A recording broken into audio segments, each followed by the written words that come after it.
आणि सासू शब्दाचा अर्थ बऱ्याच दिवसाचं सासून सासून सासून ठेवते तिला म्हणतात सासू. आता काय काय सासू ते बिचारी तिची तिलाच माहिती. हो, फुटलेल्या शर्टाचे बटणं सुद्धा सासून ठेवते ती.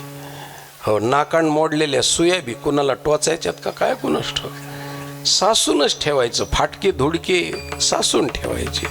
हो, काही काही तर अशा सासून ठेवतात महाराज पूर्वीच्या काळातल्या. आताच्या उदार सासा आहेत, पण पूर्वीच्या काळातल्या म्हणजे धुडकी लावून हो पुन्हा दाण टाकून नेसायच्या.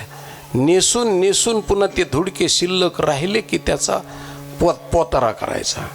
हो, पोतारा पुन्हा करून तो पोतारा झिजत गेला की मग त्याच्या हो वाती वळायच्या आणि चिमणीला लावायच्या.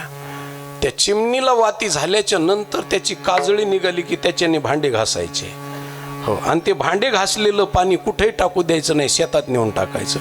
इतकं सासून ठेवायची म्हणून तिला सासू म्हणतात असं.